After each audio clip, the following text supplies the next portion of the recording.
last week. Here they are on this little piece of paper. And as you can see, last week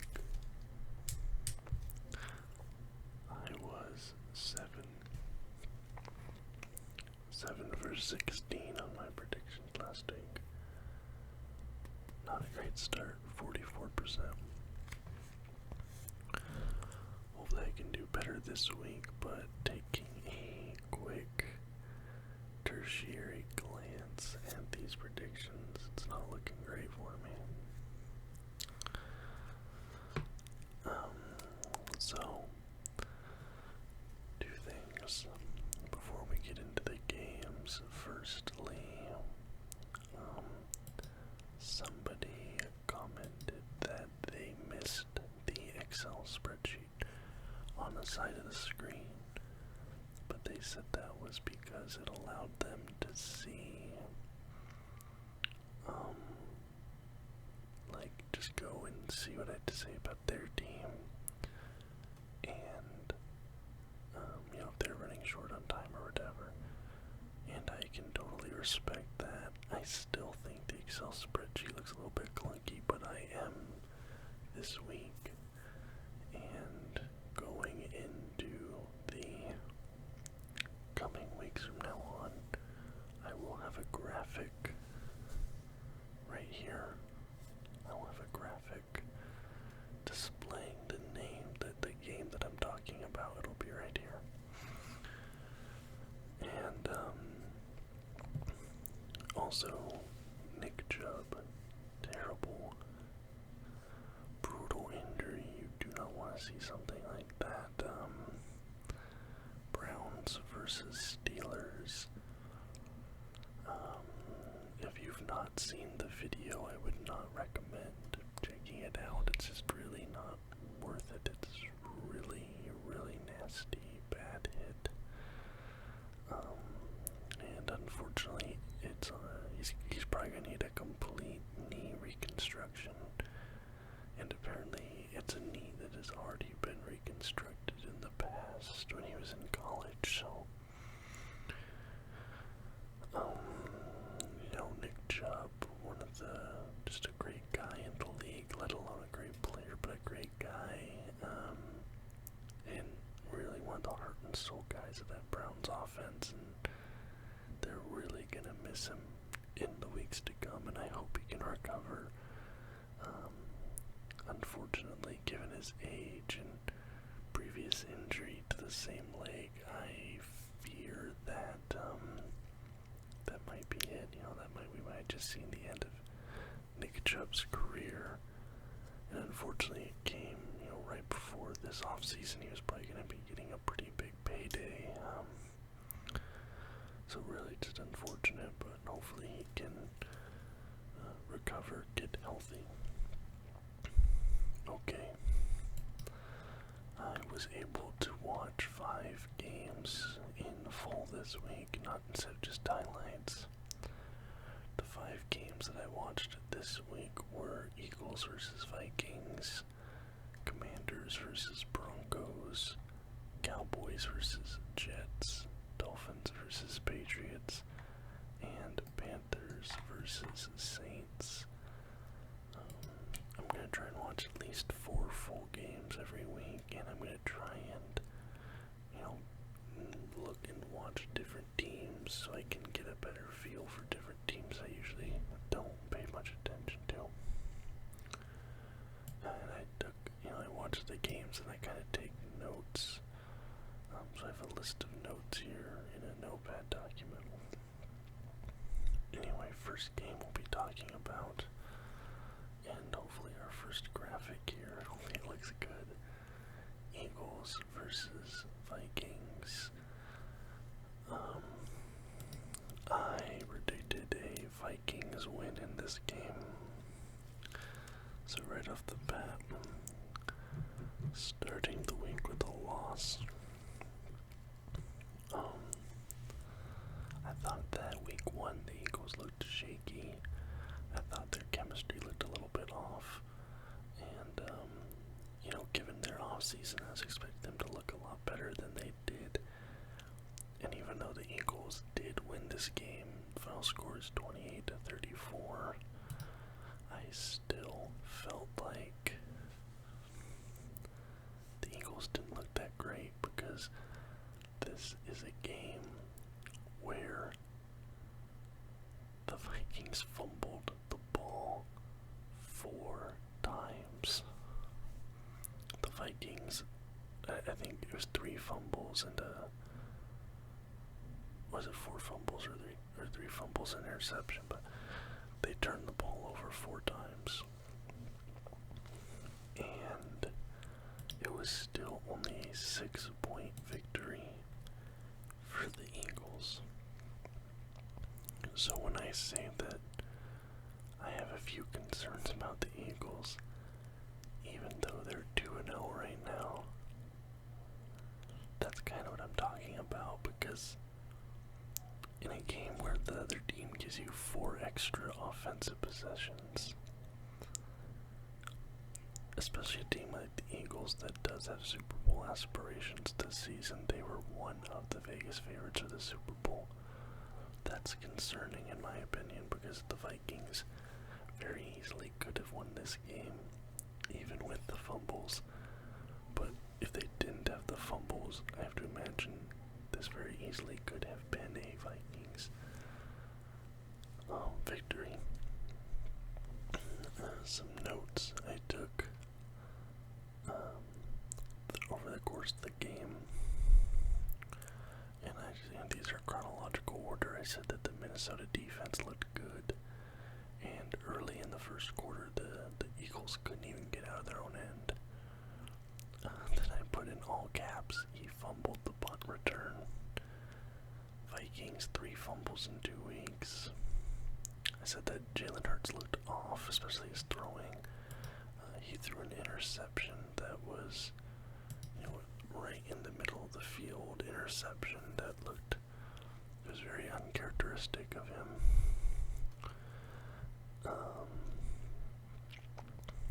Then I said he missed the field goal, and I threw in the classic stoppable force versus movable object. I said that the Eagles abandoned the pass, they started to go to the run more, the ball's finally moving. Vikings get a touchdown. After that, Eagles went for 7 straight runs. They ran the ball 7 plays in a row because Jalen Hurts dropping back to pass, it wasn't really working, it wasn't looking that good. But the run was working. Vikings had a good drive, ended in a touchdown. Excuse me, I said Vikings had a very good drive, but it ended in a touchback.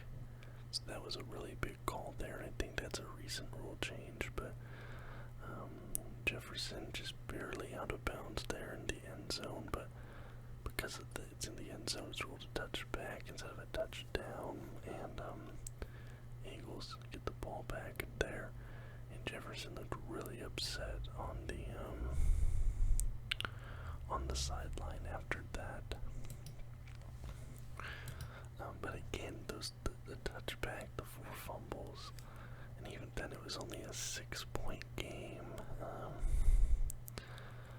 Let's get into our QB stats here. Kirk Cousins went 31 completions on 44 attempts, 364 yards, 4 touchdowns, 0 interceptions. QB rating of 125.6. I usually don't talk about the QB rating, but in Kirk Cousins' case, and I think this is a really important thing. Like, even last week, I think I even mentioned it. Kirk Cousins keeps putting up phenomenal stats. He keeps being like a top 3 QB by QB rating every week, but that isn't translating into wins. This is a dude who threw for almost 400 yards. He had 4 touchdowns, didn't throw an interception, and his team still gets the loss. Now, yes, the fumbles, but look at the Vikings last week.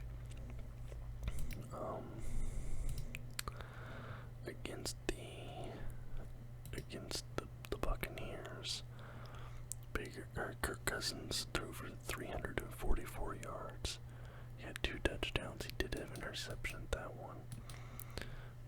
Cousins is consistently putting up big yardage in these games, throwing for a lot of touchdowns, his team is still losing. It's so weird to me.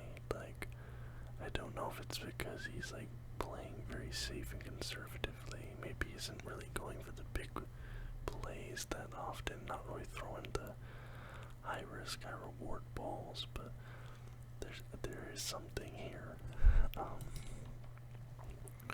Jalen Hurts has 18 completions on 23 attempts, 193 yards, 1 passing touchdown, 1 interception, but he also had 2 rushing touchdowns in this game. Now, I didn't watch this next game, but this game has spawned a lot of discussion all around media, social media. Chicago Bears versus the Tampa Bay Buccaneers. I predicted that the Buccaneers would win this game, and they did, so I at least got that correct. Justin Fields is the talk of this game. It's bad. Now, there's a YouTube channel that I really have been enjoying. He's been doing these quarterback breakdowns. His YouTube channel is called the QB School. He's way smarter than me, definitely about football, knows way more. And he was breaking down this game. He had an hour and a half long breakdown of Justin Fields in week 2. And I recommend you guys go and watch that video. The way he breaks things down, the way he sees the game, it's like I'll never comprehend it to that level, but he pointed out some things about Justin Fields' reads, his progressions, what his offensive line and receivers are doing incorrectly, the tight end, that he really dislikes that tight end of Chicago, and his blocking especially is really bad. But there's a famous a few moments from this game. The Bears were pushed back into their own end zone, and they ran a screen pass 3 plays in a row, the same screen pass 3 plays in a row. Which is just madness. Like, you never run the same play twice. That's just like a rule. You're not supposed to do it, and they did it 3 times. There's that really egregious one where Justin Fields is staying there in the pocket. He has like 2-3 receivers that are wide open. One of them is going down, streaking towards the end zone. If he throws that ball to him, it is almost definitely a touchdown pass. And he's sitting there in the pocket. He's hesitating, and he goes for the run and gets sacked. And that QB school breakdown shows it better than I can. Like, trying to say it here, but Justin Fields is, like I said, coming in to this season, I was high on the Bears, but Justin Fields is cooked. Like, he's just done. Like, I think Justin Fields is, I was harsh on him a bit last season. I kept waiting for him to take that jump. I saw something there, and I did have faith in him to turn around this season. I don't know if it's the Bears' fault. I don't know if it's his fault. I don't know, but he's not an NFL quarterback. His processing is way too slow. He spends way too much time in the pocket. I saw that he leads the entire NFL in sacks after 4 seconds. So he's just not making his read and getting the ball out quick enough. You can't be staying there in the pocket for 4 more seconds just holding the balls. You can't be doing that.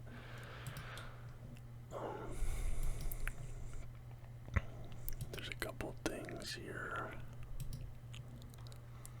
The Bears have had Justin Fields start 27 games. They are 5-22 in those games.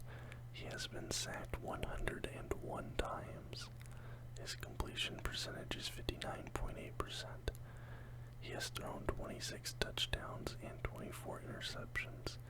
He has fumbled 31 times.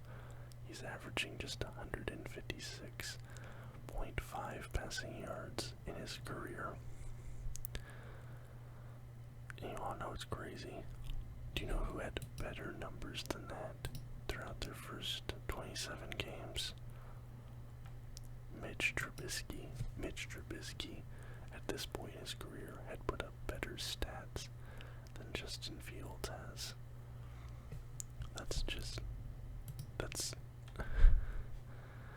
It's unacceptable. Especially in the draft capital that the Bears gave up to give Fields all this. It's just, like I said, he's done. But anyways, I'm gonna stop ragging on the guy. Final score 17-27 in favor of the Tampa Bay Buccaneers. Justin Fields goes 16 completions of 29 attempts, 211 yards, 1 touchdown, 2 interceptions. He also had a rushing touchdown. Baker Mayfield goes 26 for 34, 317 yards, 1 touchdown, 0 interceptions. The Baker Mayfield comeback season in Tampa Bay has been a pleasure to watch. I'm really happy for him. Packers versus Falcons. I predicted the Packers to win this one. They looked really good week 1. It was close, but the Falcons end up pulling out the win here, 25-24. And Bijan Robinson is going to be a problem in this league. Bijan Robinson put up 124 yards on 19 carries, and he was just making things happen. He is super exciting to watch, and I'm definitely going to make sure that I tune in to some more Falcons games this season. I'm definitely going to have to pick one of these coming weeks, because I want to see more of him in action. If they had a better quarterback, they have Desmond Ridder right now. If they have a better quarterback, the Falcons are making some noise. I mean, as it is, they're decent, but if they keep Robinson, if he's healthy, they keep building, bring in a QB, forget about it. But Jordan Love has another good game here for the Packers. 14 completions on 25 attempts, 151 yards, 3 touchdowns, 0 interceptions. Desmond Ridder goes 19 for 32, 237 yards, 1 touchdown, 1 interception.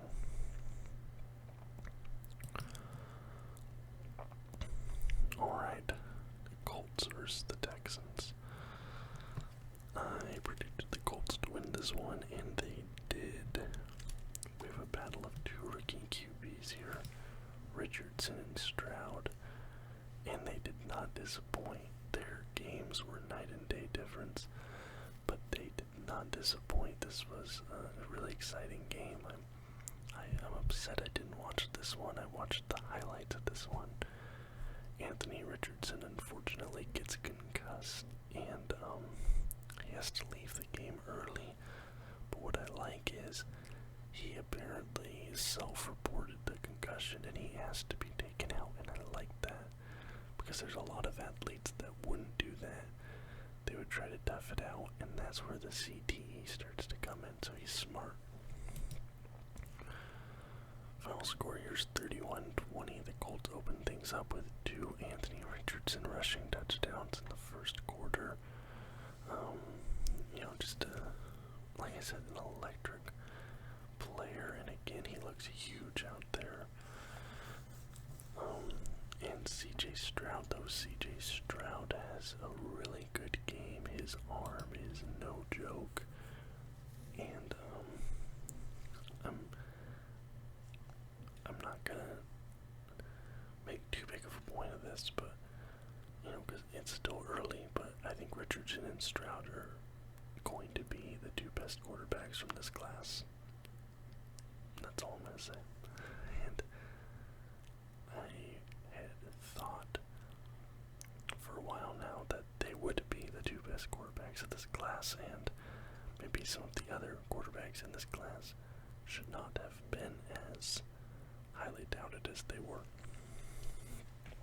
CJ Stroud, 30 completions on 47 attempts, 384 yards, 2 touchdowns, 0 interceptions. Amazing game from Stroud.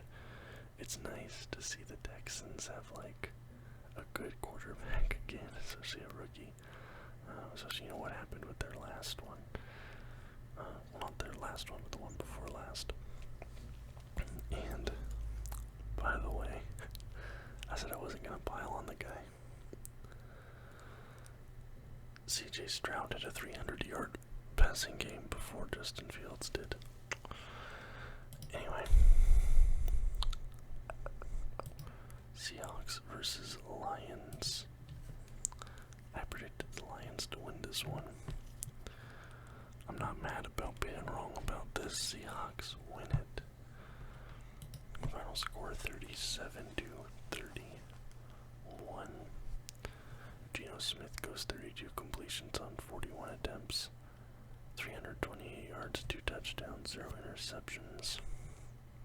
Jared Goff is 28 completions on 35 attempts, 323 yards, 3 touchdowns, 1 interception. Game goes to overtime. Tyler Lockett with the hero play. And unfortunately for the Lions, C.J. Gardner-Johnson tore his pectoral muscle during the game. Tore his chest muscle, and he's expected to miss the rest of the season, so that's a really big blow to that Lions defense. Very unfortunate for them, because they've been rolling, looking good, and with C.J. Gardner-Johnson going out, that could definitely be a big blow for them. Chargers versus Titans. I had the Chargers here. I'm wrong about that one. What is up with this Chargers defense? Didn't they bring in like a new defensive coordinator? He was like, they're talking like all offseason, they're talking about their defense. They were talking about like how good their defense, like that was their whole offseason was defense. Their defense looks awful. Like I don't know where. I don't see any improvement on D. The offense looks good, but the Chargers are in just such like a weird no man's land right now. Like I don't know where they go from here. The Chargers kind of feel like they might just be like stuck in the middle of the pack right now or something. Final score is 27-24 in favor of the Titans. Chargers start out 0-2. Not where they want to be. Justin Herbert goes 27 completions on 41 attempts, 305 yards, 2 touchdowns, 0 picks. Ryan Tannehill, after a really bad performance last week, he bounces back. He has a better showing, 20 completions on 24 attempts, 246 yards, 1 touchdown, 0 interception. Derrick Henry, really quiet game from him. 79 yards, but 25 carries. Not very many big gains there. 3.2 average yards per carry, but he does get a rushing touchdown. Alright, coming now to Ravens versus Bengals. Please tell me I predicted the Ravens here. I picked the Bengals. I should have gone Ravens. I had so many question marks with the Bengals week 1. Bengals are dropping down my power ranking quickly. Final score is 27-24 in favor of the Ravens. And if it wasn't for a punt return touchdown, which, as good of a play as that is, they are somewhat fluky.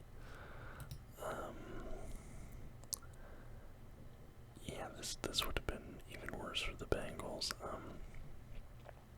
Joe Burrow's deep arm has just been gone this season. Burrow has a 0.0 passer rating on passes thrown beyond 15 yards, 6 incompletions and 1 interception on 7 attempts over 15 yards this season. And I think it's still his leg injury. He has a calf issue and he has a hamstring issue, and obviously he's healed well enough to be able to play, right? Because he's playing. But every time Burrow has to plant his foot and drive through his legs to throw the ball further, he looks visibly uncomfortable doing so. And I think Joe Burrow has been playing hurt this season, and it shows. Burrow had 27 completions on 41 attempts, 222 yards, 2 touchdowns, 1 interception. Lamar Jackson goes 24 for 33, 237 yards, 2 touchdowns, 0 interceptions. And the Ravens start out 2-0, and they're moving up my internal power rankings. They're never a team I really get to watch too much, unfortunately. But yeah, they're definitely moving up. Bengals are moving down, until Burrow can at least throw the ball deep again, because right now he can't at all. And he needs to, if he's hurt, he needs to sit, but he won't. Raiders versus Bills. I predicted the Bills to bounce back. They do. Get a win here with the Raiders. Final score is 38-10. You're in New York. This game was not close. Jimmy G looked really bad. Week 1, I thought Jimmy G looked great. He had a great connection with his receivers. He looked like, maybe prime San Francisco Jimmy G. Well, and credit to the Bills defense. I think the Bills defense is underrated at this point because their offense is so potent, but the Bills do have a really, really good defense. And they obviously got to Jimmy here. 16 completions on 24 attempts, 185 yards, 1 touchdown, 2 interceptions. Josh Allen bounces back, has a good game, 31 completions on 37 attempts, 274 yards, 3 touchdowns, no interceptions. It's good seeing no interceptions after last week. He doesn't have there's no Whitehead on the field, I guess. Chiefs versus Jaguars. I said the Chiefs would get this win. They do get this win. 17-9 is your final score. Kind of a low scoring affair. Travis Kelce, his first game back, and he gets a touchdown as well. But is anyone else getting a little bit concerned about the Chiefs' offense? I predicted them to lose week 1 because of the Super Bowl hangover, but even though they win here in week 2, only putting up 17 points against this Jaguars team. I don't know, is it just me? I'm kind of getting a little bit, I think this Chiefs offense might be, they might have taken a little bit of a step back from, their Super Bowl winning offense there.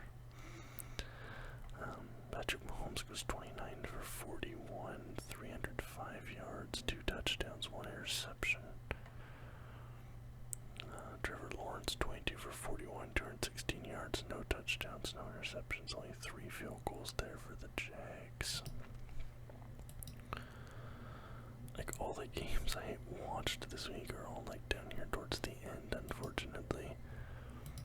Niners versus Rams. I predicted the Niners to win here. But these Rams, the Rams are better than I expected. I expected them to be a bottom 5 team in the league.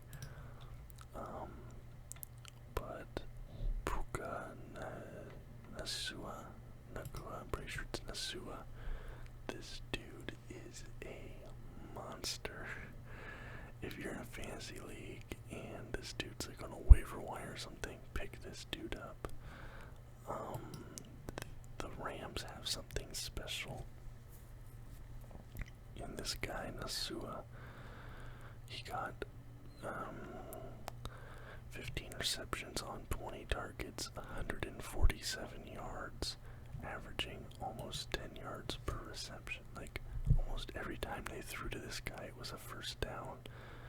Absolutely crazy. Rams lose this game, but that's a really exciting wide receiver they have there. Brock Purdy goes 17 for 25, 206 yards, 0 touchdowns, 0 interceptions. Matthew Stafford, 34 completions on 55 attempts, 307 yards, 1 touchdown, 2 interceptions for Stafford, so that's not great. McCaffrey, another monster game, and Purdy again, just looking, fantastic. Them having Purdy come in and be as good as he's been makes the Lance situation, and Lance not being that good, way easier to stomach for the Niners. If Lance is like the bust that he's looking to be, and they don't have a guy like Purdy in there, the Niners are being clowned on right now. But instead, it's looking like they might be potentially heading to a Super Bowl. Alright, Giants versus Cardinals. This game was insane. I didn't watch this one in full, unfortunately, but we were talking about this game in my Discord chat. Some of the other people in Discord were watching this game, so plug for the Discord there. I did predict the Giants to win here, but they didn't look like they were going to for quite a while. Final score is 31-28, but it was all Cardinals early. They go up 20-0 going into halftime, and then slowly but surely the Giants come marching back, and then with 23 seconds left, they hit the go-ahead field goal to go up 31-28, and that's the end of the game. But a huge comeback for the Giants. And I've said that, I'm not a huge Daniel Jones guy, but I have to give it to him. Daniel Jones had a really good game this game. 26 for 37, 321 yards, 2 touchdowns, 1 interception. He also had a rushing touchdown to start that second half. Joshua Dobbs for the Cardinals, he goes 21 for 31, 228 yards, 1 touchdown, as well as a rushing touchdown. A lot of QBs with rushing touchdowns this week.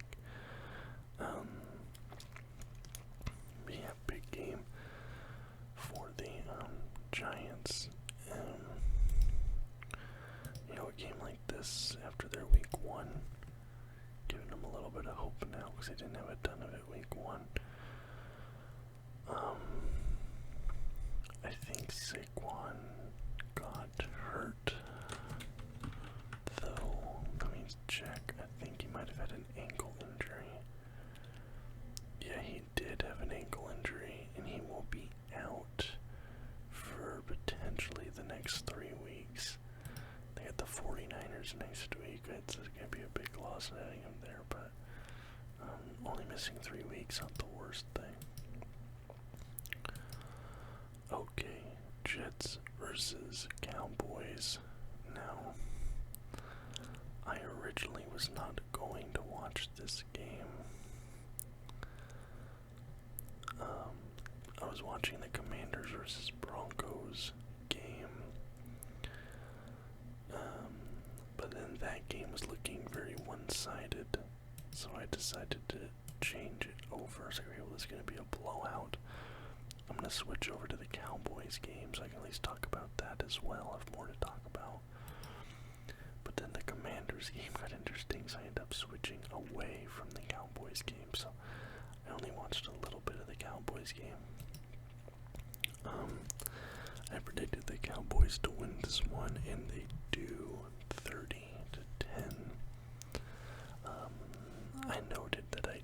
this game on with 8 minutes left in the second quarter. Obviously, Zach Wilson is in there at quarterback after the Aaron Rodgers injury. And they had a drive, first pass of the drive. Garrett Wilson, another big touchdown. He had a big touchdown week 1. And he's looking good. They go for 2 points on the PAT. That's good. And then the Cowboys convert on a 3rd and 14. Which, I mean, 3rd and long, getting a conversion there's, not letting the momentum start to shift to there. Then Parsons got a fumble return touchdown. At that point, I switched back to the Commanders game. Then I come to find out that fumble return touchdown didn't count. So that is how much of this game I watched. Like I said, this game ended 30-10. Zach Wilson goes 12 for 27, 170 yards, 1 touchdown, 3 interceptions. Dak Prescott, 31 completions on 38 attempts, 255 yards, 2 touchdowns, 0 interceptions. The Cowboys look really good. I think right now a lot of places have them at number 1 in the power rankings. My top 3 at the moment is Cowboys, Dolphins, and 49ers in no particular order, but I'd say right now they're the 3 best teams in the NFL. The Cowboys, their defense is amazing, their offense is looking good. Let's talk about this Commanders game, shall we? Judy was back from his hamstring injury. Commanders versus Broncos, by the way. I predicted the Broncos to win this one, and they did not. Shockingly, they did not. Like I said, Jerry Jeudy back from a hamstring injury. Also, the mascot Thunder missed their first game in 31 seasons. I noted that the Commanders were really moving the ball well early, and that results in McLaughlin getting a rushing touchdown. But then shortly after that, the Commanders were moving the ball well early. McLaughlin got a rushing touchdown for the Broncos, and then a field goal for the Commanders. Sorry, it's very late. And then Russell Wilson with a 60-yard touchdown pass, looking like the Russell Wilson of old. So they're up 14-3 early in the first quarter. Coming into the second quarter, I've noted that Sam Howell is holding onto the ball for way too long. It's been barely 2 quarters. He's already been sacked 3 times. Just standing there at the ball, taking way too long to make his passes. And it's like the Washington secondary is giving up way too many big yardage passing plays. And I said especially Mims. Mims was carving up the Washington secondary in that second quarter. And it results in a 3rd touchdown. So we're at 21-3 now. And that's when I switched to the Cowboys game.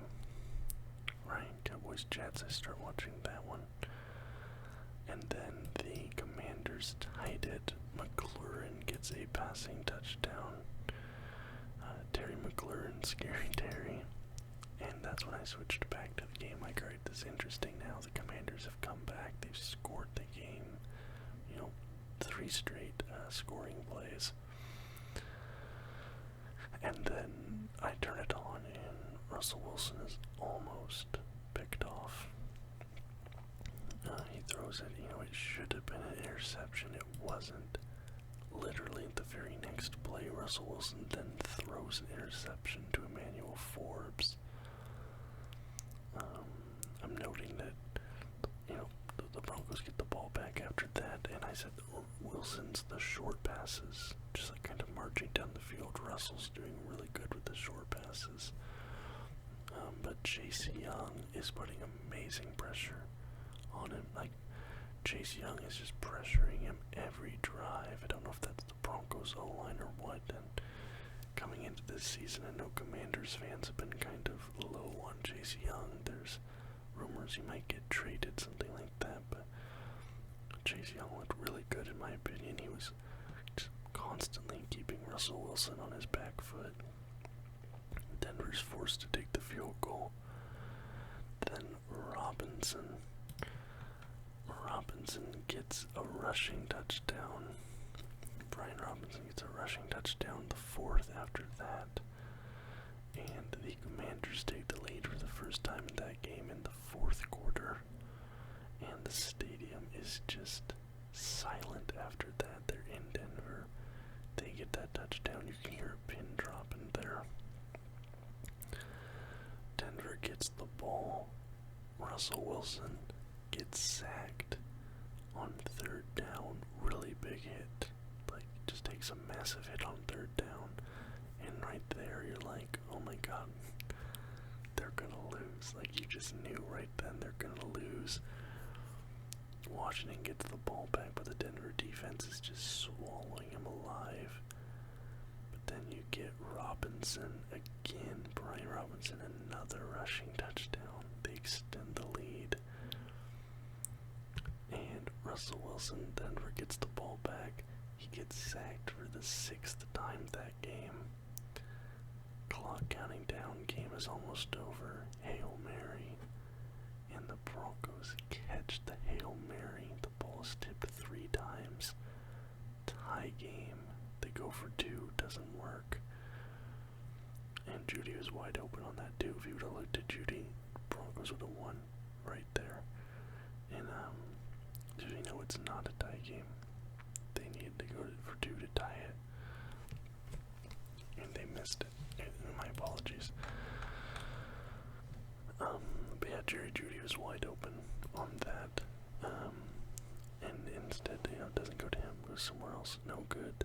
Final score 35-33 in favor of the Washington Commanders. Sam Howell, 27 completions on 39 attempts. 299 yards, 2 touchdowns, 0 interceptions. Russell Wilson goes 18 for 32, 308 yards, 3 touchdowns, 1 interception. Really good game from the Commanders, honestly. Dolphins versus Patriots. I predicted the Dolphins to win this one, and they did. Final score is 24-17. And I made some notes. Let me read the notes out here before I said that seeing Ezekiel Elliott in a Patriots uniform was weird, especially those red Patriots uniforms. Like, I like the throwback helmets, but the uniforms themselves didn't look great. Mac Jones is making some smart passes early, but then Marcus Jones get injured. It's a really big loss. And I noted here that the Patriots need to draft some guys that are just athletes. They need to get some, like, fast, strong dudes, because all of the Patriots' offensive players looked slow. They weren't explosive, they weren't getting separation. And I was like, the Patriots just need to get, like, some athletes in here. Like, just draft a dude because he runs fast, you know? Berrios gets a massive catch in double coverage. And then the Dolphins end the first half with a touchdown. They get the ball back to start the third. And I noted then that the Dolphins look really fast. Like the opposite of the Patriots. All the Dolphins players are just fast. And then the Patriots are marching a little bit, but then Mac Jones gets picked in the end zone. And he comes back, throws a touchdown to Henry. So the Patriots are still in it. They're only down a score here. Then Tua gets picked. I like this could be a game-changing, like, momentum shift here. The Dolphins defense pushes Mac Jones all the way back to the end zone. Massive defensive stand by the Dolphins to force the 3-and-out after the interception. And then Mostert, a single play on the drive. First play, Mostert gets a rushing touchdown, finds the hole, wide open run to the end zone. And that's a huge momentum shift right there, because Patriots, they get the interception, but then the 3-and-out, and immediately give up the touchdown, which is huge momentum. And so I was saying, like, that might haunt them, but then Tua can't really get a hold of the ball right on 4th and 1, and the ball's overturned on downs, and the Patriots have 2 minutes to make to get a touchdown here. And there's this wild play. There's like a lateral. The offensive lineman catches it. He reaches out, and they ruled that it was like a 4th down play. They ruled that it's not a 1st down. So then the ball goes back to the Dolphins. Game over. It looked like it should have been a 1st down to me. And, it's an offensive lineman. Like, give it to him. Let's get some excitement here. But unfortunately not. Final score 24-17 favor the Dolphins, as I said. Tua Tagovailoa, 21 completions on 30 attempts, 249 yards. 1 touchdown, 1 interception. Mac Jones, 31 completions on 42 attempts, 231 yards, 1 touchdown, 1 interception. And the Patriots start 0-2 for the first time since, like, when was it?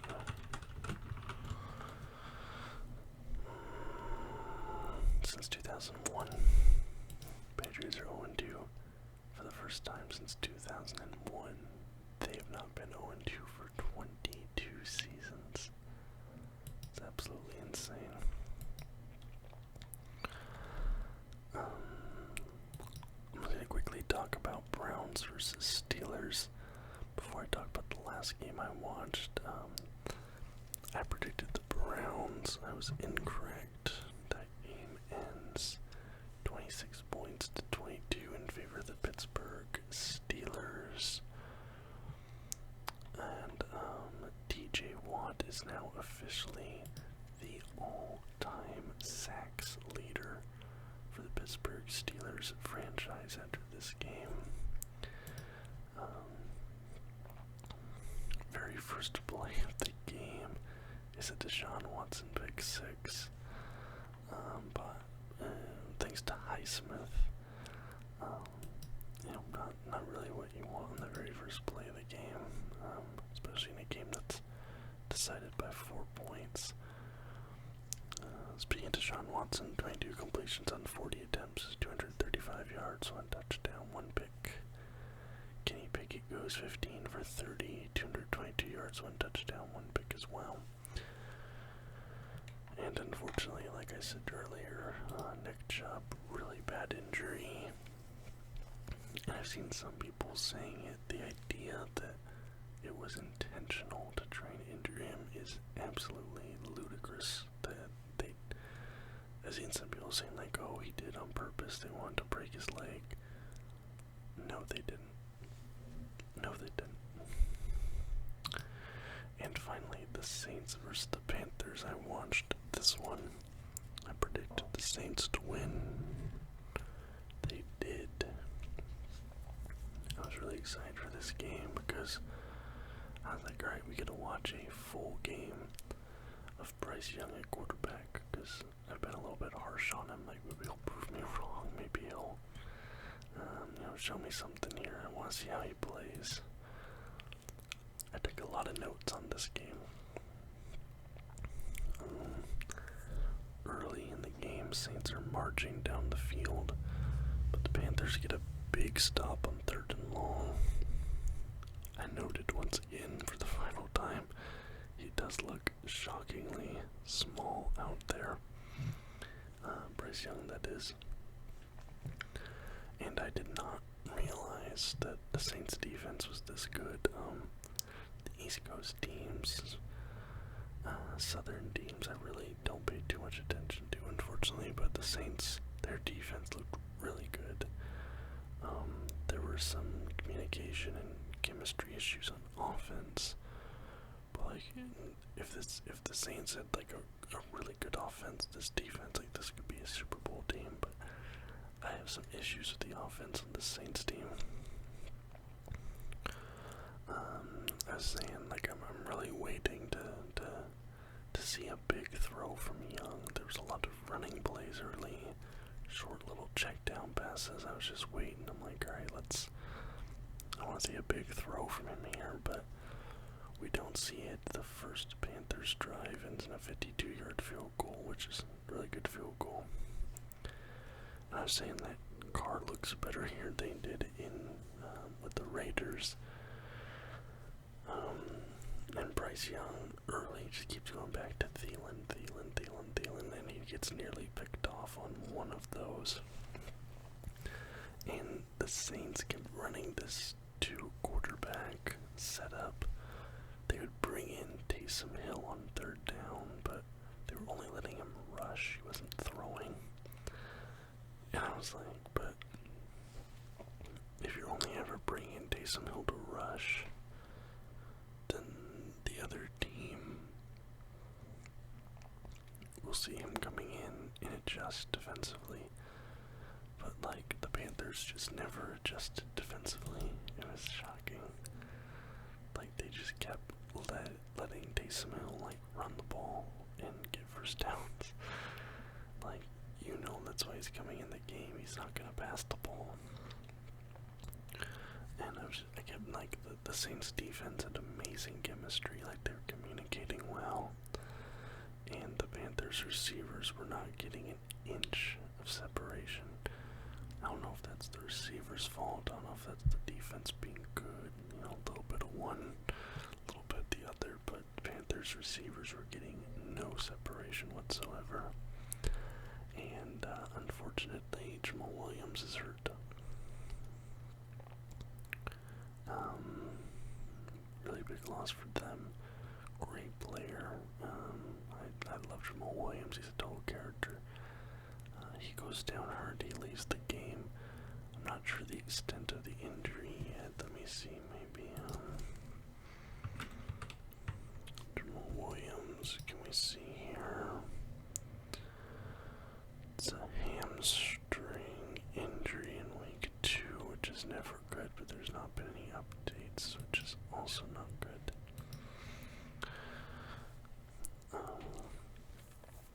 Just before the half, Carr is intercepted, and I thought that after that pick, Bryce Young made what was, in my opinion, truly his best pass to that point. And the Panthers are now downfield. They're in the red zone. But then Bryce Young, he gets sacked for a fumble. And the Saints get the ball back. The defensive pressure was keen to Bryce Young all night. That O-line was just falling apart around him. But then that Carr wasn't handling the pressure. He was getting, pressured constantly. Saints get a touchdown finally, instead of just field goals. And at that point, the Panthers crowd is booing. They're booing the home team. You're in Carolina here. And the Panthers play calling, I noticed, was just very predictable on offense. Every single first down was a run down the middle. Literally every single first down, run, middle, every time. It's basically a wasted play, because they know you're going to do it. The Panthers get a really good drive, but then third down, Bryce Young gets sacked. Carr with a really beautiful deep pass to Shaheen, just out of nowhere, just moonball. And then Saints get a rushing touchdown, which at that point is just a backbreaker for Carolina. because it was close up until that point, and they never recover. Final score 20-17. Derek Carr goes 21 for 36, 228 yards, 0 touchdowns, 1 interception. Bryce Young goes 22 for 33, 153 yards, 1 touchdown, 0 interception. He gets that last minute, like a minute and a half left, pass to Thielen for a TD, but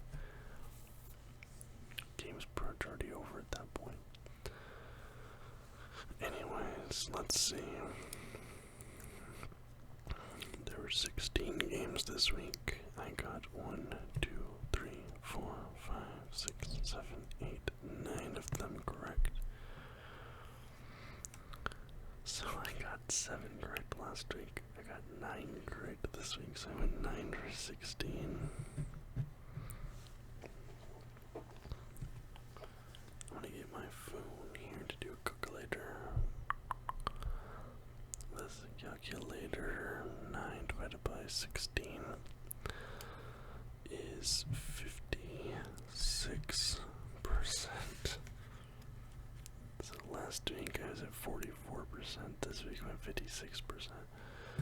So my total for the season so far is a 16 out of 32 games guessed correctly, or exactly 50% correct so far this season. That's pretty funny. Anyway, let me know what you guys thought about the games this week. If you were happy about these outcomes, if anything shocked or surprised you this week. I love reading your guys' comments, and I go through about once a week or so and respond to them.